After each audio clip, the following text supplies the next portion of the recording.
할렐루야. 오늘 성경 말씀 사도행전 1장 보겠습니다. 오늘 사도행전 1장 보겠습니다. 데오빌러여, 내가 먼저 쓴 글에는 무릇 예수께서 행하시며 가르치시기를 시작하신부터 그가 택하신 사도들에게 성령으로 명하시고 승천하신 날까지의 일을 기록하였노라. 그가 고난받으신 후에 또한 그들에게 확실한 많은 증거로 진히 살아계심을 나타내사 40일 동안 그들에게 보이시며 하나님 나라의 일을 말씀하시니라. 사도와 함께 모이사 그들에게 분부하여 이르시되 예루살렘을 떠나지 말고 내게서 들은 바 아버지께서 약속하신 것을 기다리라. 요한은 물로 세례를 베풀었으나 너희는 몇 날이 못 되어 성령으로 세례를 받으리라 하셨느니라. 그들이 모였을 때 예수께 여쭈어 이르되 주께서 이스라엘 나라를 회복하심이 이때니까 하니 이르시되 때와 시기는 아버지께서 자기의 권한에 두셨으니 너희가 알 바 아니요 오직 성령이 너희에게 임하시면 너희가 권능을 받고 예루살렘과 온 유대와 사마리아와 땅끝까지 이르러 내 증인이 되리라 하시니라. 이 말씀을 마치시고 그들이 보는데 올려져 가시니 구름이 그를 가리어 보이지 않게 하더라. 올라가실 때에 제자들이 자세히 하늘을 쳐다보고 있는데 흰 옷 입은 두 사람이 그들 곁에 서서 이르되 갈릴리 사람들아 어찌하여 서서 하늘을 쳐다보느냐. 너희 가운데서 하늘로 올려주신 이 예수는 하늘로 가심을 본 그대로 오시리라 하였느니라. 제자들이 감람원이라 하는 산으로부터 예루살렘에 돌아오니 이 산은 예루살렘에서 가까워 안식일에 가기 알맞은 길이라. 들어가 그들이 유하는 다락방으로 올라가니 베드로, 요한, 야고보, 안드레와 필립, 도마와 바돌로메, 마테와 및 알페오의 아들 야고보, 셀롯인 시몬, 야고보의 아들 유다가 다 거기 있어 여자들과 예수의 어머니 마리아와 예수의 아우들과 더불어 마음을 같이하여 오로지 기도에 힘쓰더라. 모인 무리의 수가 약 120명이나 되더라. 그때 베드로가 그 형제들 가운데 일어서서 이르되 형제들아, 성령이 다윗의 입을 통하여 예수 잡는 자들의 길잡이가 된 유다를 가리켜 미리 말씀하신 성경이 응하였으니 마땅하도다. 이 사람은 본래 우리 수 가운데 참여하여 이 직무의 한 부분을 맡았던 자라. 이 사람이 불의의 삭스로 밭을 사고 후에 몸이 곤두박질하여 배가 터져 창자가 다 흘러나온지라. 이 일이 예루살렘에 사는 모든 사람에게 알려져 그들의 말로는 그 밭을 아겔다마라 하니 이는 피밭이라는 뜻이라. 시편에 기록하였으되 그의 거처를 황폐하게 하시며 거기 거하는 자가 없게 하소서 하였고 또 일렀으되 그의 직분을 타인이 취하게 하소서 하였도다. 이러함으로 요한의 세례로부터 우리 가운데서 올려져 가신 날까지 주 예수께서 우리 가운데 출입하실 때에 항상 우리와 함께 다니던 사람 중에 하나를 세워 우리와 더불어 예수께서 부활하심을 증언할 사람이 되게 하여야 하리라 하거늘 그들이 두 사람을 내세우니 하나는 바사바라고도 하고 별명은 유수도라고도 하는 요셉이요 하나는 마띠아라. 그들이 기도하여 이르되 무사람의 마음을 아시는 주여 이 두 사람 중에 누가 주님께 택하신 바 되어 봉사와 및 사도의 직무를 대신할 자인지를 보이시옵소서. 유다는 이 직무를 버리고 제 곳으로 갔나이다 하고 제비 뽑아 마띠아를 얻으니 그가 11사도의 수에 들어가니라. 아멘. 할렐루야. 사도행전입니다.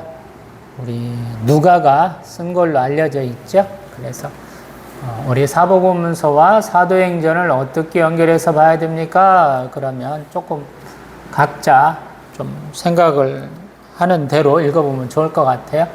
마태는 예전에 구약에서 이르신 대로 다 이루고 가신 예수 그리스도의 모습을 그려주고요.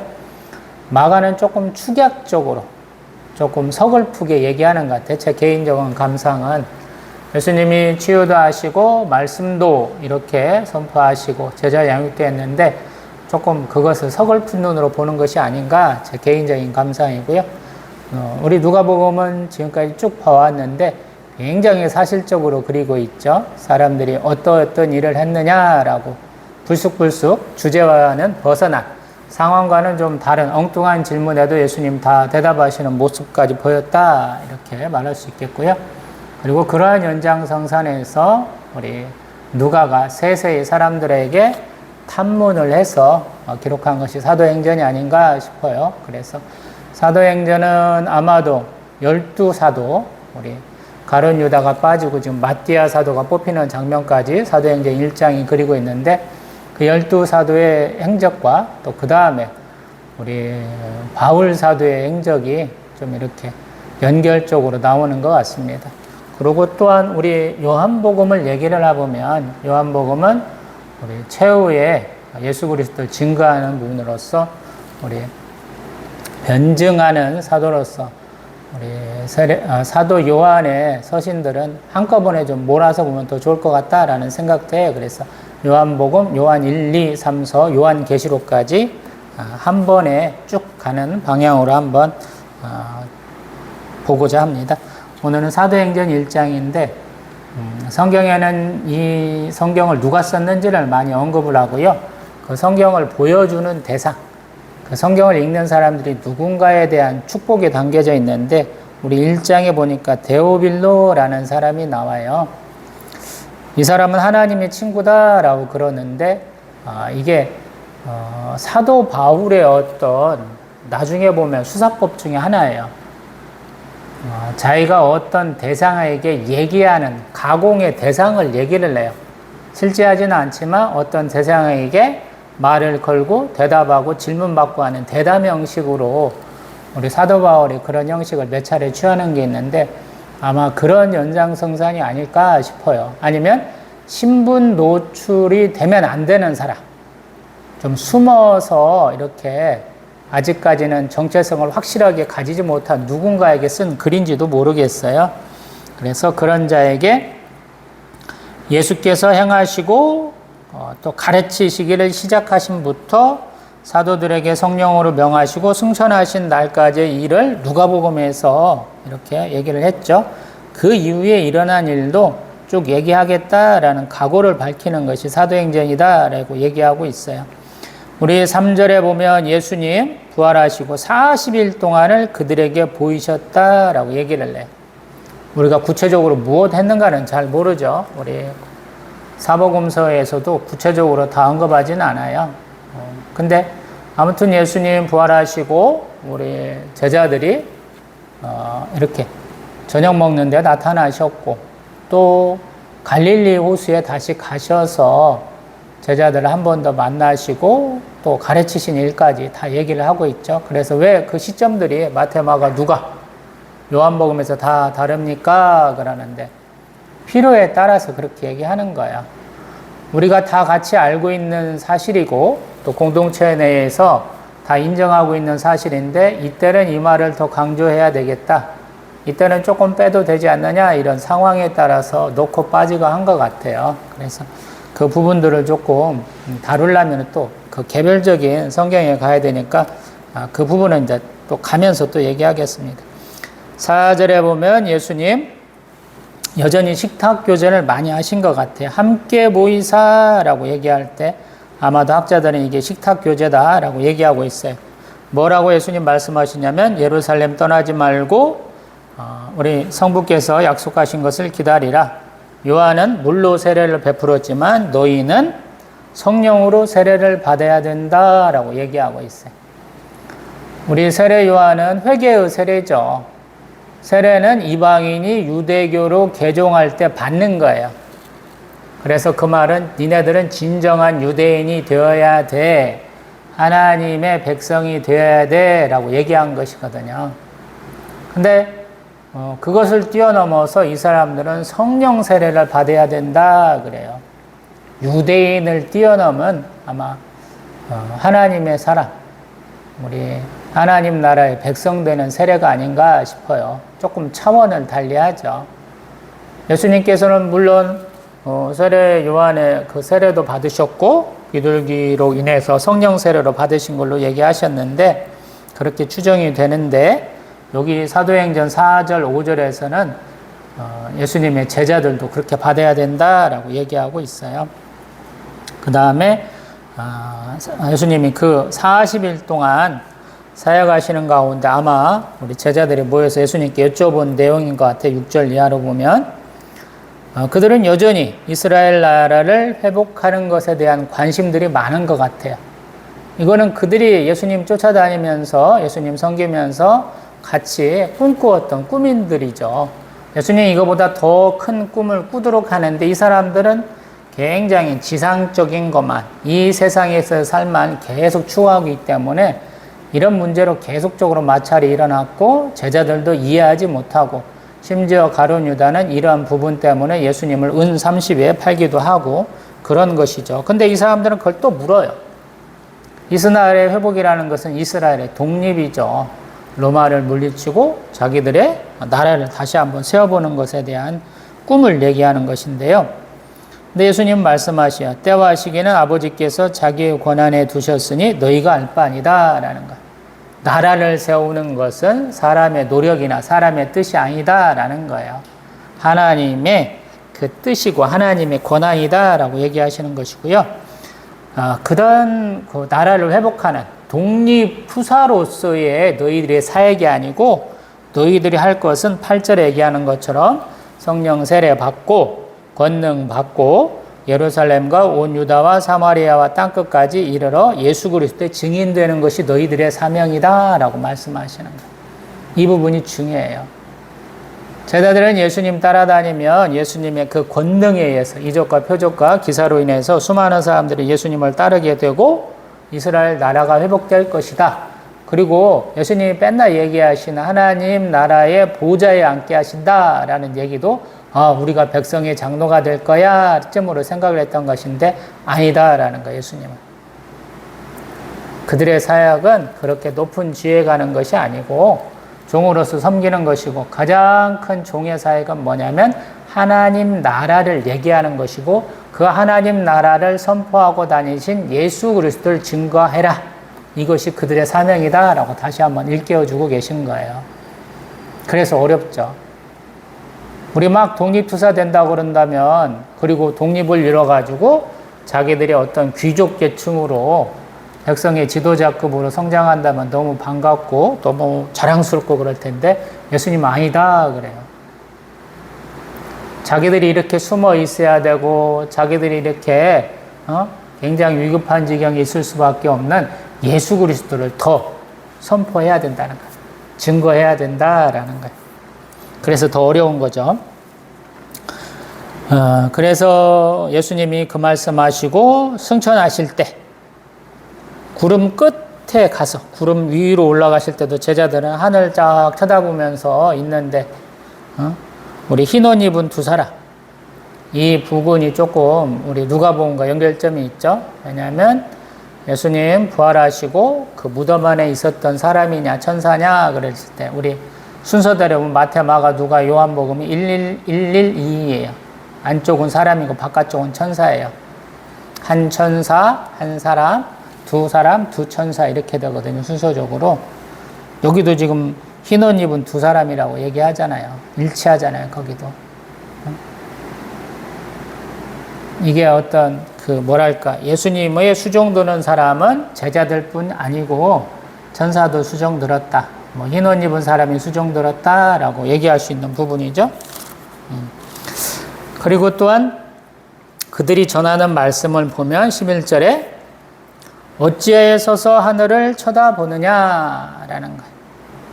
그만 쳐다봐 이런 뜻이에요.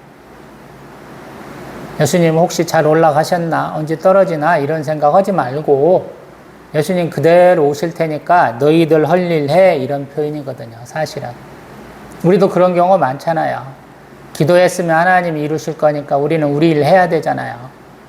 근데 그 앞에서 그냥 계속 같은 일을 반복할 때가 있잖아요. 어찌 보면 그렇게 하지 말라는 거예요.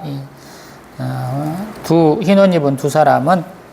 그러고 나서 제자들은 어디로 옮기냐면 감람원이라는 산으로부터 우리 그들이 유하는 다락방으로 갔다라고 그러죠. 그러니까 예수님 언제 승천하시냐면 안식일 날 가신 거예요. 우리 6절에서 12절까지를 그냥 이렇게 한 줄로 쭉 세워갖고 시간적 배경을 유추를 해보면 이게 좀 대단하죠. 예수님 안식일에 부활하시고 또 안식일이 지나서 부활하시고 또 안식일 날 이렇게 승천하시는 모습을 보여주고 있죠. 그 다음에 모인 몇몇의 사람들을 13절 이하로 얘기를 해요. 우리 11사도하고 여자들도 많았다라고 얘기하고 있는데 총 숫자는 15절에 보면 120명이나 모였다 그래요. 많은 숫자죠. 저희 교회 지금 장의자가 16개 있죠. 네 분쯤 앉으면 64분이 앉을 수 있어요. 16개이기 때문에 4분씩 앉으면 그 정도 앉을 수 있는데, 한 3분쯤만 앉는다고 들어도 한 4, 50명 앉을 수 있는 그런 분량인데요. 그렇게 보면, 저희 예배당보다 한 2배쯤 크다라고 보여지고, 그렇다 보면은 아주 큰 장소는 아니다라고 볼 수 있는 것이죠. 그리고 그분들은 뭐 하고 있었을까라고 물으면, 14절에 보면, 마음을 같이하여 오로지 기도에 힘썼다. 이렇게 얘기하는 거죠. 왜 그러냐면 성령 세례 받기 전까지 이 사람들이 하는 것은 성령이 임하시라고 기도했다라는 것이거든요. 그리고 또한 자기들 나름대로 조직 계통을 세웠다. 이렇게 펼 수 있겠죠. 체계를 세웠다고. 왜 그러냐면 15절 이하로 보면 베드로 사도가 일어나서 유다는 어떤 사람이냐라고 지금 얘기를 하고 있죠. 17절 처음에 우리 수 가운데 참여하여 한 직무를 맡았던 사람인데, 우리 18절부터 19절까지는 삽입된 건데 뭐라고 그러냐면, 불의의 삭수로 밭을 사고 몸이 곤두박질해서 배가 터져 죽었다. 그리고 그렇기 때문에 그가 산 밭을 피밭이라고 부른다라고 그러죠. 우리 마태복음 같은 경우에는 조금 더 구체적으로 얘기하면서, 우리 연고를 잘 모르는 사람이 죽었을 때 장사하는 곳으로 썼다라는 얘기까지 다 써 있는 부분이죠. 그 다음에 우리 사도 베드로가 20절에 우리 시편 69편과 109편을 이용을 해서 그가 그렇게 저주당했고 그의 자리를 누군가에게 주어야 된다라는 얘기를 좀 하고 있는 것이죠. 그래서 우리 중에 한 사람 뽑아보는데, 구체적인 우리 자격이 뭐냐면 21절, 요한의 세례로부터 우리 가운데서 올려져 가신 날까지 주 예수께서 우리 가운데 출입하실 때 항상 우리와 함께 다녔어야 한다라는 거예요. 구체적으로 조건을 요한의 세례부터 얘기를 해요. 좀 대단하죠. 왜냐하면 예수님의 사역하는 중간에 올 수 있잖아요. 근데 예수님의 사역을 공생의 초반부로부터 잡았고 초기에서부터 그 모습을 다 봤어야 된다라고 얘기한다는 거. 그리고 이러한 부분 때문에 사도행전 조금 지나면 우리 사도 바울의 사역이 초반에 굉장히 곤란을 겪죠. 왜 그러냐면 이러한 기준에 합당하지 못하기 때문에. 그 다음에 또한 누구여야 되냐면 우리와 더불어 예수께서 부활하심을 증언할 사람이 돼야 된다, 이 얘기를 해요. 이 부분이 조금 어려워요. 제가 강수하고 싶을 땐가 목사님이 나오셔서 설교했었는데, 그때 우리 독립군 투사, 독립전쟁 하시는 우리 독립군에 투신하려고 그러면 3가지를 물어봤다 그래요. 너 총 맞을 각오 돼 있냐?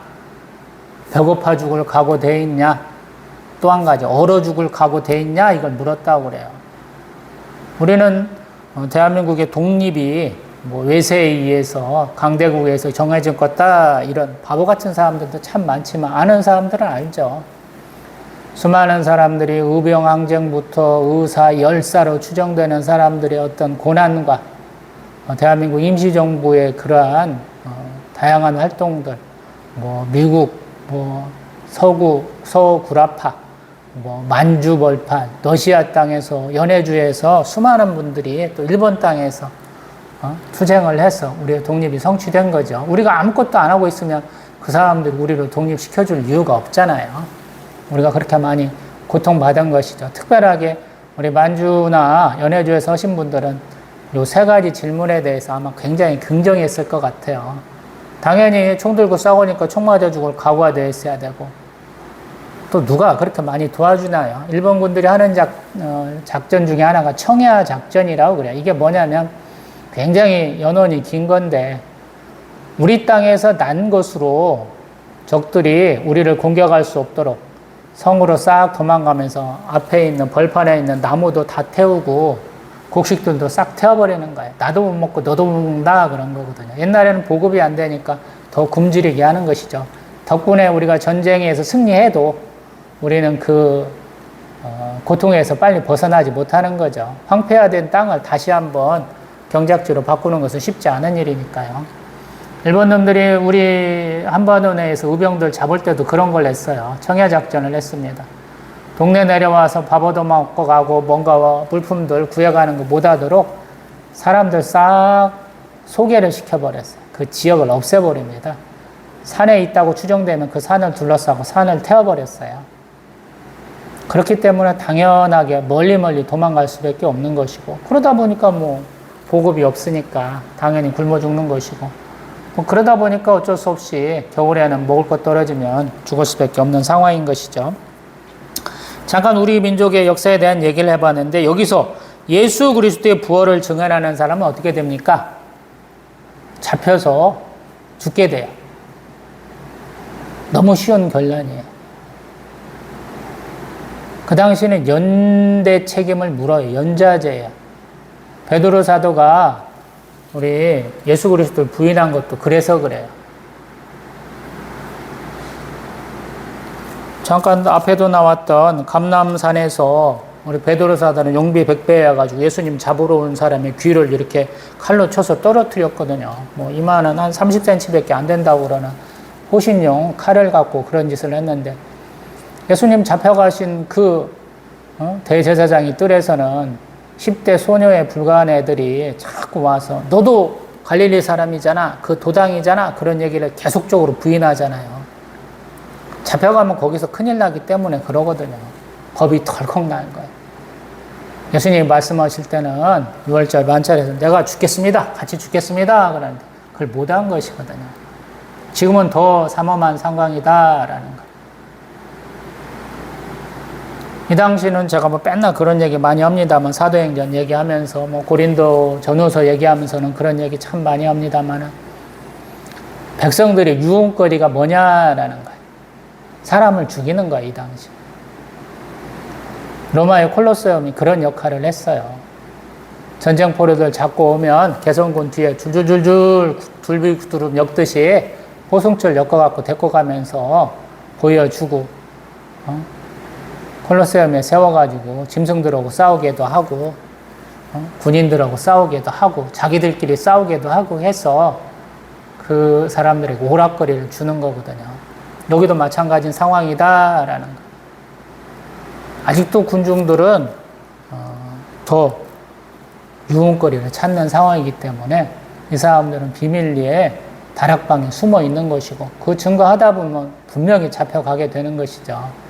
그렇기 때문에 예수님 마지막까지도 항상 자신을 증거하라고 하면서 걱정하지 말라라고 얘기하시는 거거든요.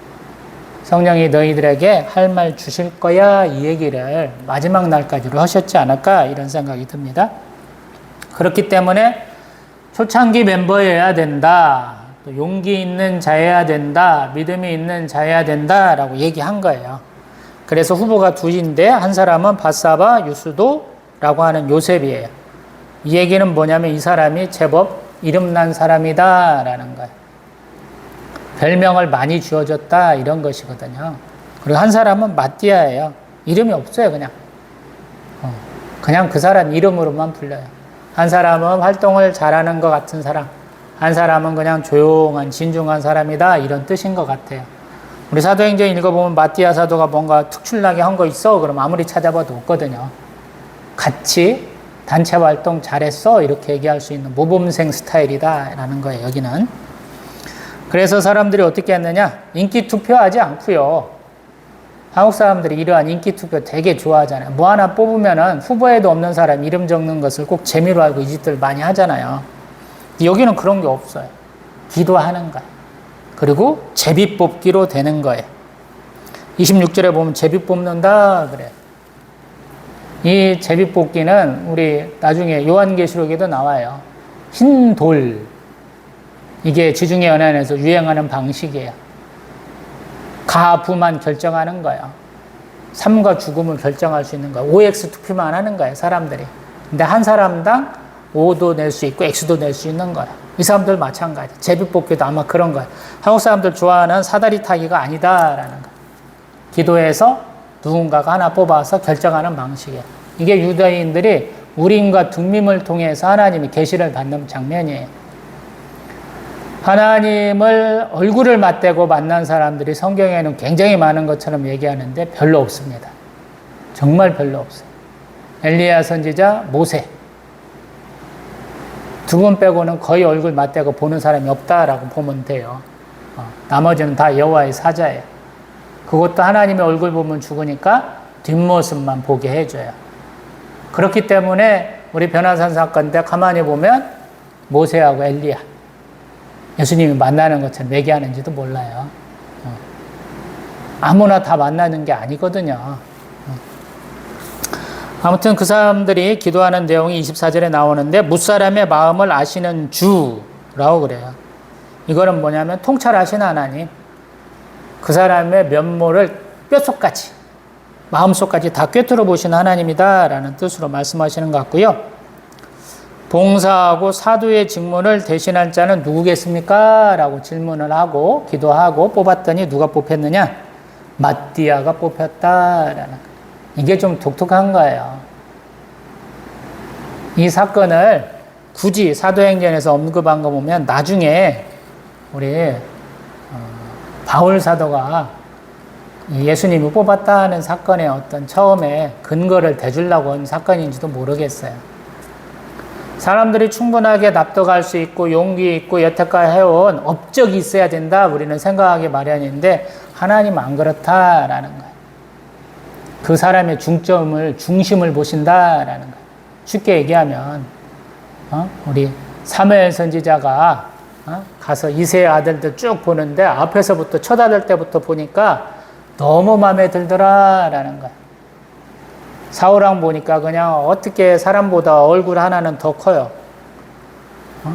기가 막 큰 사람이고 팔다리도 쭉쭉 뻗어가지고 막 소뚜껑만 하더라 손도 이런 느낌인데 이새의 아들들도 그러더라라는 거예요. 근데 하나님이 계속 아니다 하고 7 아들 다 쳐내더라라는 거예요. 이제 아들 끝이냐라고 물으니까 들에서 양치는 막둥이 하나 있어요. 그러니까 그놈 불러와봐. 그러니까 하나님이 딱 그놈 얘기하더라는 거예요.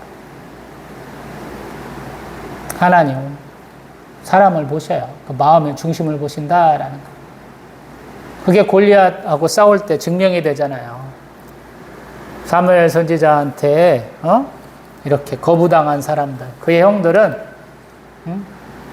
사울왕과 같이 나가가지고 벌벌 떨면서 1대1로 한번 붙어보자고 40일 동안 앞에서 큰 소리 떵떵 치는 골리앗 앞에 나가지도 못하는데 막둥이 우리 다윗은 지 몸에 맞는 칼 한 자루 없고 군복 하나 없고 투구 하나 없는데도 그냥 맨몸에 양치는 목장 그대로 가는데 그것도 돌멩이도 지나가는 냇가에서 돌 5개 주워갖고 그것도 가서 던지면서 하나님의 이름으로 가서 딱 던져갖고 기절시켜서 칼도 없어서 골리앗의 칼 빼갖고 그를 죽이더라 이런 거거든요. 이만큼만 놓고 봅니다. 사도행전은 참 어려운 성경입니다. 왜냐하면 우리가 사복음서를 볼 때는 예수님이 항상 중심으로 말씀하시거든요. 예수님이 말씀하시고 제자들에게는 이 말씀의 뜻이 무엇인가 깨우쳐 주세요. 그래서 말씀 사역, 치유 사역, 제자 양육 사역 3가지 중점으로 볼 것들이 많다라는 거예요. 근데 그 제자들이 굉장히 바보예요. 못 알아들어요.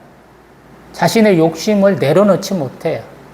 예수님이 제자들에게 하신 말씀, 너희가 나를 따르려거든 너희를 부정하고 너희 십자가를 지고 나를 따르라 그랬는데 자기 부정이 항상 없어요. 자기 십자가를 지는 사람이 없어요. 근데 그러한 틀을 깨고 자기 부정과 자기 십자가를 지는 모습이 사도행전에는 바로 나타나기 시작합니다. 그것은 자신의 힘에 의해서 된 게 아니고요. 성령 세례를 받고 나니까 되더라라는 거예요. 예수님이 마지막 날 감람산에서 기도하실 때 너희들도 기도해 그랬을 때 자꾸 피곤해가지고 눈이 감겨서 기도하지 못하던 자들이 이렇게 같이 모여서 기도하고 예배하니까 정말로 성령 하나님이 많은 것들을 충만케 해주신 것이다 라고 볼 수 있는 것이죠. 한편으로 보면 목숨 걸고 신앙생활을 해야 되는데 그런 모습이 아니었거든요.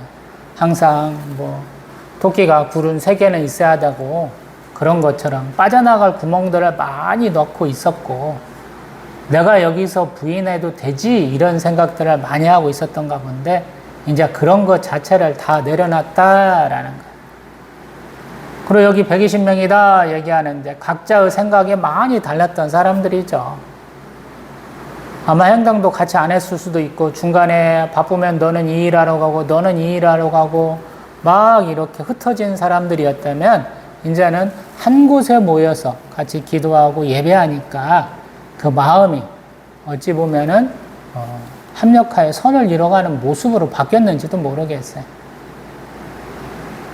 그래서 신앙생활이라는 것은 개인의 개별적인 우리 활동도 중요하고 경건생활도 중요하지만 공동체 활동도 굉장히 중요하다라는 것.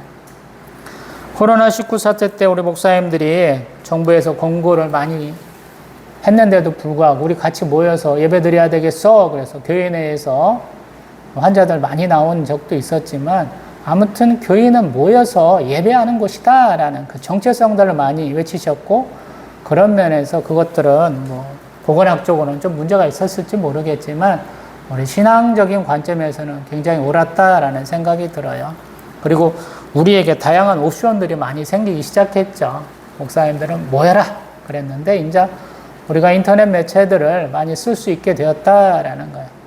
큰 교회에서만 할 수 있지 않느냐 그랬는데 조그마한 교회도 우리가 유튜브나 다양한 우리 곳을 통해서 예배할 수 있다라는 것을 깨닫게 해주셨죠.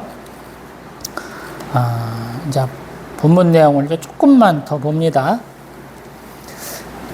예수님은 왜 하나님 나라는 얘기를 쭉 하셨는데 왜 그가 부활하시고 승천하시면서는 예수님을 전파하라 라고 했을까라는 거예요. 이게 어려워지는 거거든요. 제가 많은 사람들의 신앙생활을 보면서 재밌는 것 중에 하나 또 의아한 것 중에 하나가 제 신앙생활의 그 경험이 많지 않기 때문에 어떤 분은 하나님만 얘기하고 어떤 분은 예수님만 얘기하고 어떤 분은 성령 하나님만 많이 얘기하세요. 중점적으로 한다는 얘기예요. 그 한 분만 얘기한다는 얘기는 아니고 가중치들이 많이 달라집니다. 구약을 좋아하시는 분은 성부 얘기를 굉장히 많이 합니다. 여호와 하나님 얘기를 많이 해요. 예수님께 자기가 생명을 비쳤다라고 생각하시는 분은 예수님의 얘기를 많이 해요. 그리고 우리 사도행전을 성령행전이다 그러는데 지금은 교회의 시대이기 때문에 성령 충만함 받아서 성령 하나님이 나를 이끄시는 대로 가르쳐 주신 대로 행해야 돼 그러면 성령 하나님만 많이 얘기하거든요. 근데 예수님은 본인을 증거하라 그랬어요. 예수님은 우리가 흔히 얘기하시듯이 성육신 하시고 십자가 대속으로 우리의 모든 죄를 다 지고 가셨어 이 얘기만 하는 것으로 많은 분들이 또 말씀을 하시거든요. 근데 어떤 면에서 보면 예수님은 어떤 분이시냐라는 것을 얘기하라는 것 같아요. 제 생각에는. 예수님은 어떤 분이시냐 그러면 자신이 하나님의 아들이시고 유대인의 왕이신다는 걸 얘기를 하신 분이죠. 다른 사람의 입으로부터 거짓 고백이지만 그 고백을 이끌어내신 분이에요. 소위 말해서 내가 그야 라고 나에게 순종하고 복종해 라고 능력으로서 입증하신 분이 아니다라는 것. 어떻든지 간에 그들의 입으로부터 예수의 존재를 인정하게 하는 말을 하게 하신 분이에요. 마태복음에서 얘기했듯이 마음이 온유하고 겸손하신 하나님이시다라는 것. 자신의 힘을 다 쓰신 분이 아니에요. 마태복음에서는 우리 천사를 12군단도 더 부리실 수 있는 하나님이다라고 말씀하셨잖아요. 근데 그러한 천사들 쓰지 않잖아요. 아니 12군단이면 도대체 한 개 군단에 약 로마하고는 6,000명까지도 얘기하니까 그 많은 숫자가 어떻게 나와 그러는데 우리 요한계시록 보다 보면은 천사들 되게 많이 나오죠. 이름도 그렇게 언급도 안 됐는데 어마어마한 숫자가 나오는 것 같아요. 얼핏 각자 한 가지 일만 한다고 그러면 수백 명 이상이 나오는 거거든요. 근데 예수님은 그 숫자보다도 더 많은 숫자를 부릴 수 있는 하나님이시다라고 얘기하는 거거든요. 근데 안 하시잖아요. 힘으로 누르시는 분이 아니다라는 거예요. 그만하지 아니하시고 겸손하시고 강자가 힘으로 눌러서는 게 아니고 자기의 모습. 나는 이렇게 연약해. 나는 가난하고 니들이 보기에 형편없는 사람이야. 가장 우리 사회적으로 약자인데도 불구하고 이렇게 최선을 다하고 있어. 내가 정규교육을 다 받은 것도 아니고 집이 부자도 아니고 주변 환경이 아주 넉넉한 것도 아니야. 근데 나는 하나님 앞에 이렇게 나아가고 있어 라고 보여주신 분이다 라는 거. 하나님을 자기의 어떤 수단으로 쓰지 않고 하나님을 경배의 대상으로 이렇게 여기면서 한 발 한 발 나아가는 모습, 자신의 목숨까지도 온전히 하나님께 이렇게 바치는 모습을 보여주었다 이런 생각이 들거든요. 그래서 우리 사도행전을 보다 보면 사도들이 점점 예수님께서 하시던 행동 그대로 따라하는 모습들을 보여준다라는 생각이 들거든요. 우리는 예수님이 어떤 모습으로 살아가셨는지 그 모습에는 별로 관심이 없다 이 얘기를 한번 들어보는 거야. 단적으로 얘기하면. 예수님은 고난의 십자가를 지셨는데 어떤 분은 영광의 십자가만 얘기하셔서 그런 얘기를 드려보는 겁니다. 예수님의 제자들 지금 12사도도 그런 모습을 보인다라는 거예요. 굳이 초창기 세례 요한의 때부터 그 제자가 될, 사도가 될 자격을 언급하는 이유가 그래서 그렇거든요. 예수님 세례 요한의 그 세례를 받으실 때부터 어떻게 여겨졌느냐라는 거예요. 아주 특별한 사람만 그 예수의 모습을 알 수 있는 거예요.